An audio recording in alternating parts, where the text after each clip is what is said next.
Vous avez commencé à faire votre liste au Père Noël des créateurs de contenu. Bonjour, c'est Bertrand, votre coach web. Bienvenue dans ce nouvel épisode du podcast, épisode 465. Bon, j'espère que vous avez passé un bon week-end, vous avez la forme, la patate, de l'énergie, que vous avez plein de nouveaux projets dans la tête. Et oui, et je sais aussi que pour faire ces projets, peut-être vous dites, vous auriez besoin d'un petit peu de matériel. Alors, comme Noël est dans un mois tout pile, vous dites, tiens, cher petit papa Noël, et si tu m'aidais à, par exemple, avoir un nouveau micro pour faire mon podcast, je sais pas, ça peut être une nouvelle caméra pour certains, un nouvel appareil photo, vous voyez, une petite caméra plus légère, peut-être certains vous disent, tiens, je ferais bien la vidéo en courant, il me faudrait une petite GoPro, pour d'autres ça va être juste un petit bout de livre, une formation, une carte iTunes pour acheter une nouvelle application, d'autres ça va être un trépied, ça, vous voyez, il y a plein de choses qu'on peut imaginer pour le créateur de contenu, mais c'est vrai que c'est la période aussi où on y regarde un petit peu, on regarde un petit peu. L'an dernier, je sais pas si vous vous rappelez, même j'ai fait un épisode spécial sur la liste de choses que je disais, petit papa Noël, si tu pouvais m'apporter ça, ça m'aiderait à créer mon contenu.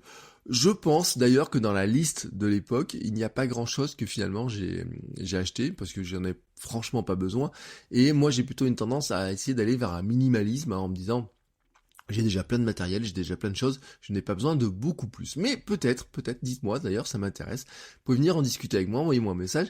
Qu'est-ce que vous avez mis sur votre liste au Père Noël des créateurs de contenu? Aujourd'hui, en tout cas, on va pas parler de ça, on va parler de votre audience cible, de comment définir votre audience cible, ou plutôt des risques si vous ne le faites pas. En fait, c'est un écueil de nombreux créateurs. J'ai de nombreux créateurs, quand je leur demande pour qui ils veulent créer du contenu, attention, je parle pas de créateurs que de contenu, mais par exemple aussi de créateurs d'entreprise, ça m'est arrivé, de personnes qui lancent des applications, vous voyez, des gens comme ça, qui lancent des boutiques en ligne, à me dire, je leur dis, pour qui vous lancez ça, qui est votre client idéal, qui est votre auditeur idéal, qui est votre lecteur idéal, et qui souvent on me dit tout le monde. Bah oui, tout le monde. Et vous savez ce que je dis, qui parle à tout le monde ne parle à personne plutôt, parce que en fait vous ne pouvez pas intéresser tout le monde, c'est pas possible. Non, c'est pas possible. On ne se ressemble pas tous. On ressemble à certaines autres personnes, mais on ne se ressemble pas tous. Et en fait, ce qui se passe, c'est qu'on est souvent pressé, on est souvent un peu paresseux et pressé, mais souvent pressé d'ailleurs, plutôt que paresseux. Souvent en fait, on est pressé de créer du contenu, pressé de lancer notre projet, pressé de passer à l'étape suivante, pressé de concrétiser les choses. On se dit tiens, j'ai envie de faire un site, je suis pressé de le lancer. Donc on saute cette étape. Vraiment, et rappelez-vous d'ailleurs, ça arrive à plein de gens. Thibaut des Super Natifs a un épisode de cet été-là, quand ils ont lancé le Super Daily, il le dit dans l'épisode quand j'ai eu en invité, il dit on n'a pas fait vraiment d'avatar client, d'avatar de la personne qui allait écouter notre podcast, on s'est dit qu'on le faisait d'abord pour nous. Et oui, souvent, on le dit, on le fait d'abord pour nous. On commence par le faire pour nous, en disant il y a bien des gens qui vont nous ressembler. C'est vrai que c'est une méthode, moi c'est une méthode que j'apprécie particulièrement, mais à un moment donné, elle pose problème. Imaginez que l'on vous demande de faire un gâteau d'anniversaire. Voilà, imaginez, quelqu'un, on dit, je sais pas, votre femme vous dit, ou votre mari, ou un copain, ou une copine vous dit, fais un gâteau d'anniversaire. Mais il ne vous dit pas pour qui.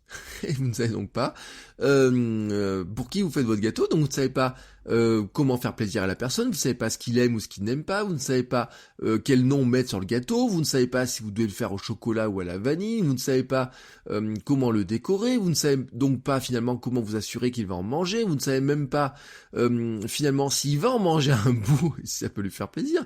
Donc finalement, est-ce qu'il va vous remercier d'avoir fait le cadeau, d'avoir fait ce gâteau plutôt, et encore moins qu'il dise autour de lui à quel point c'était bon, puisque quelque part vous n'êtes pas certain qu'il va même en manger un petit bout. Bon, et si vous faites du contenu sans réfléchir à qui vous se destine, vous êtes un petit peu pareil. Là, vous parlez dans le vide. C'est comme si finalement vous dites j'ai des gens en face de moi, je ne sais pas qui ils sont, je ne sais pas ce qu'ils veulent, je ne sais pas quoi leur expliquer réellement parce que je ne sais pas vraiment quels sont leurs problèmes. J'ai un problème pour leur donner des exemples aussi et je ne sais pas vraiment comment les aider. On touche là vraiment au risque de ne pas définir votre audience cible, c'est que à un moment donné, vous aurez du mal à vous positionner clairement. Comment vous positionner si vous ne savez pas à qui vous parlez, si vous ne savez pas à qui vous avez envie de parler? Vous allez avoir du mal aussi à créer de nouveaux contenus, tout simplement parce que vous risquez de vous retrouver devant une feuille blanche en vous disant, comme je ne sais pas qui j'aide, je ne sais pas quels sont leurs problèmes, donc je ne sais pas vraiment comment je vais créer de nouveaux contenus, parce que quoi dire à des personnes qu'on ne connaît pas, c'est compliqué. Quand vous voulez dire quelque chose à quelqu'un, vous devez d'abord savoir ce qui va l'intéresser. Vous allez aussi avoir du mal à développer votre audience, tout simplement. Au bout d'un moment, vous allez balancer du contenu comme ça dans le vide, vraiment dans le vide, en espérant que quelqu'un le trouve. Le problème, c'est que ce contenu-là risque d'être utile pour pas grand monde, ou en tout cas, vous pourriez aussi vous être dans une situation où vous n'utilisez pas les mots que les personnes à qui pourraient être utiles, ils pourraient l'utiliser. Ou alors vous n'utilisez pas, par exemple, la plateforme. Et là, on arrive à un problème réel, c'est que, par exemple, vous pourriez ne pas savoir où créer du contenu, comment le créer, ou comment le créer de manière pertinente. Par exemple, quelle plateforme choisir? Est-ce que vous devez choisir plutôt un réseau social? Est-ce que vous devez faire de la vidéo? Est-ce que vous devez faire du podcast? Est-ce que vous devez faire du blog? C'est un choix qui vient aussi de la manière dont les personnes que vous ciblez vont pouvoir consommer votre contenu, tout simplement, sur quel réseau social elles sont, quelle est la forme de contenu qui leur conviendra le mieux, qui leur facilitera le plus la vie pour arriver à le consommer tout simplement. Vous risquez aussi, et c'est un vrai risque, d'attirer une audience qui ne vous plaît pas, tout simplement parce que finalement vous allez attirer, alors ça peut être des touristes, ou alors ça peut être des personnes qui sont pas franchement intéressées par ce que vous faites. Voilà, elles ont vu la lumière, elles ont regardé un petit peu ce que vous faites, des fois elles mettent un commentaire qui est pas très sympathique ou quoi que ce soit, parce qu'en fait vous les touchez pas vraiment, ou alors vous avez touché des gens qui vont pas aller jusqu'au bout, qui vont regarder 3, 4 secondes, 5 secondes, 10 secondes de votre vidéo, mais qui vont pas regarder au bout. Vous, ce qui vous intéresse, c'est des gens qui consomment entièrement. Vous allez aussi avoir du mal à trouver les bons aimants à clients, le bon bonus pour remplir votre liste mail.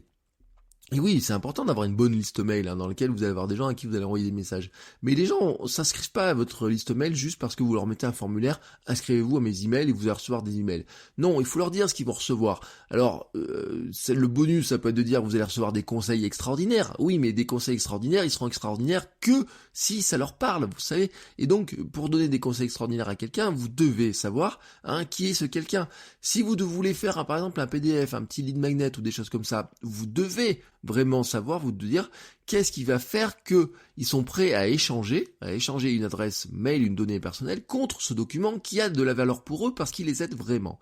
Et puis, le dernier écueil, c'est que vous risquez de ne pas arriver à vendre à votre audience puisque quelque part, vous aurez du mal à avoir une audience, et même si vous avez une audience, s'il n'est pas constitué des bonnes personnes, ils ne seront pas sensibles aux produits que vous allez leur proposer, que ce soit un produit que vous vendez, un produit physique, que ce soit un produit d'information, que ce soit une application, que ce soit une méthode pour apprendre à jouer du piano, je ne sais pas quoi. Si vous ne touchez pas la bonne personne, si vous n'avez pas la bonne personne dans votre audience, si vous n'avez pas une audience avec des personnes qui sont vraiment très intéressé par ce que vous faites, à un moment donné, vous n'arriverez pas non plus à passer l'étape de la monétisation, l'étape de la vente. Enfin, souvent, d'ailleurs, il y a des gens qui me disent « Oui, mais si je définis une audience cible, je vais me fermer des portes, je vais réduire mon audience. » Rassurez-vous sur ce point-là, il y a suffisamment de monde sur Terre, vous ne pourrez jamais aider tout le monde. L'idée, finalement, c'est d'arriver vraiment à aider les bonnes personnes, celles qui seront vraiment touchées par votre message, vraiment touchées par vos contenus, celles que vous allez vraiment aider. Vous n'avez pas besoin d'en avoir des millions, vous n'avez pas besoin d'avoir des dizaines, des centaines de milliers. Non, vous devez arriver à trouver un noyau de personnes qui seront vraiment, vraiment, vraiment touchées par votre message et qui finiront par vous dire quelque chose, et là vous savez que vraiment vous avez touché, ce contenu là vraiment il me parle, on dirait que tu es dans ma tête. Quand vous avez des retours de ce type de message là, vous savez que ces personnes là, c'est là que vous allez faire des vrais fans, des personnes qui vont vraiment apprécier ce que vous faites, qui sont prêtes à acheter ce que vous faites, qui vont parler de vous, qui vont vous aider à vous faire connaître, qui vont vraiment consommer vraiment ce que vous faites et vraiment tout ce que vous faites.